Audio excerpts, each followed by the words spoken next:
जिस परमात्मा की हर श्वास श्वास से वेदों की ऋचाएं निकला करती हूँ, आखिर ऐसे परमात्मा को गुरुगृह में जाने की क्या आवश्यकता थी? और सरकार एक बात और मैं कहूँ, कल मैंने पत्रकार बंधु को भी कहा कि यदि दशरथ जी के पास में आज जैसा माता पिता करते हैं, कई माता पिता कहते नहीं नहीं मेरा बच्चा कहीं नहीं जाएगा, जो गुरु जी है वो मेरे घर में आ जाए और आकर के पढ़ाएं। दशरथ जी के पास में क्या किसी वस्तु की कोई कमी थी? चक्रवर्ती सम्राट थे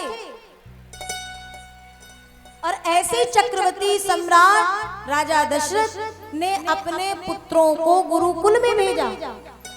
और आज विडंबना है कि आज हमारे यहाँ माता पिता से किसी से पूछो कि आपका बच्चा कौन से स्कूल में पढ़ता है, अगर किसी का बच्चा सरस्वती शिशु मंदिर में पढ़ता होगा या किसी का बच्चा किसी गुरुकुल में पढ़ने जाता होगा तो माता पिता को बहुत संकोच होता है।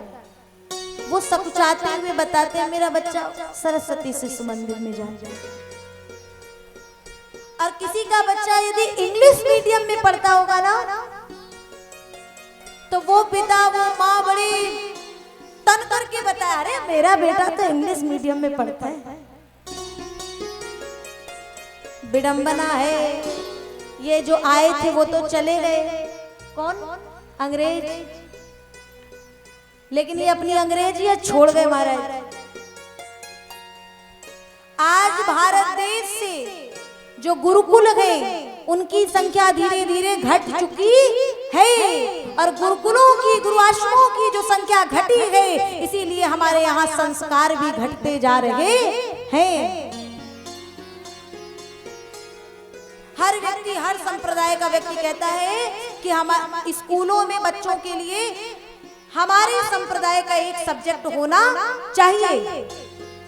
अरे ये हिंदू सनातन धर्म का व्यक्ति क्यों नहीं कहता है कि सब्जेक्ट में गीता पढ़ानी चाहिए, रामायण पढ़ानी चाहिए? क्योंकि हमारे भीतर उतनी शक्ति ही नहीं हो पाती है कि हम सिंह की गर्जना के साथ में कह सके।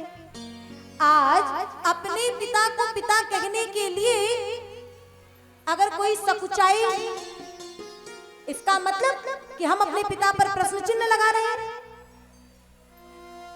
मैं निवेदन करना चाहूंगी कि आज हमारे यहाँ जितने विद्यालय हैं, देखो इंग्लिश मीडियम में बच्चे को पढ़ाना गलत नहीं है, लेकिन आज बच्चा इंग्लिश मीडियम में पढ़ने के लिए एक पांव आगे बढ़ाता है, लेकिन इंग्लिश सीखी नहीं है, परंतु उसके भीतर अंग्रेजियत पहले ही आ जाती है। अंग्रेजी पढ़ना गलत नहीं है, अंग्रेजी सीखना गलत नहीं है, अंग्रेजियत अपनाना गलत है।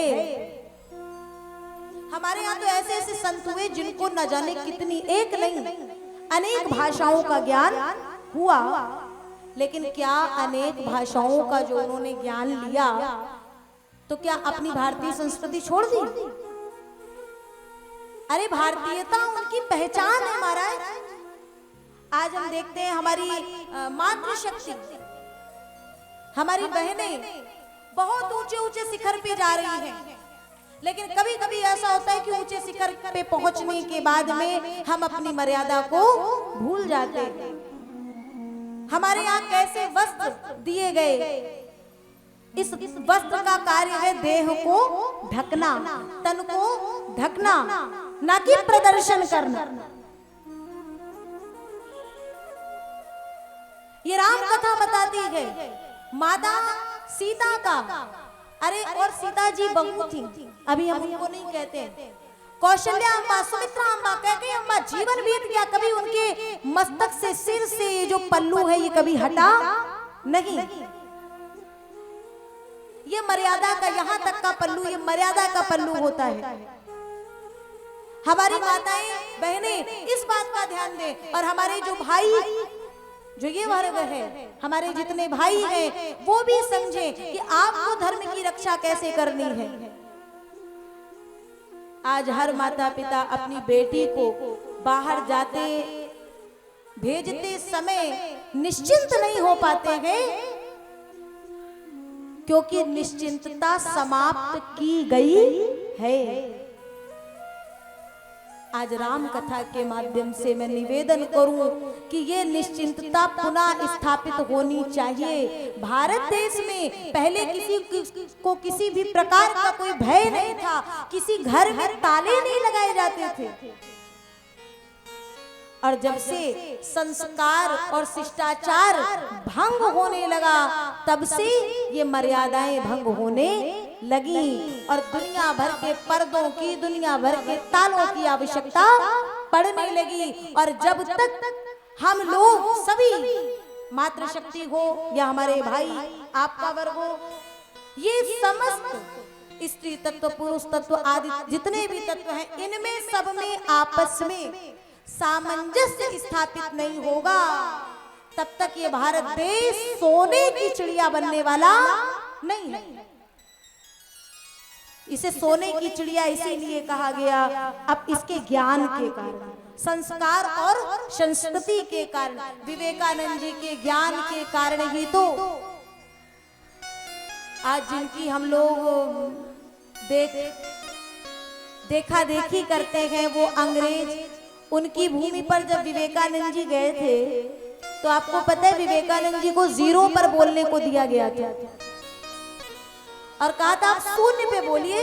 और विवेकानंद जी के जो वस्त्र थे उनको देख करके उनकी बड़ी हंसी की गई और कहा आप शून्य पे बोलिए, ज्यादा नहीं 2 घंटे बोल लो महाराज, 2 घंटे।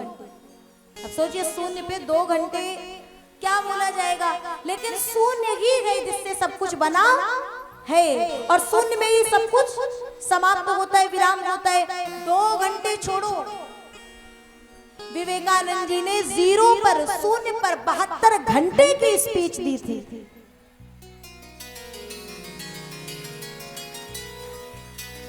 72 घंटे के वक्तव्य के बाद जब विवेकानंद जी चले, तो वहां की गवर्नमेंट ने समस्त डिग्रियां उनको थमा दी कि आपके पास में संपूर्ण ज्ञान है, ये जितनी डिग्रियां हैं वो आपके ज्ञान के आगे फीकी है महाराज।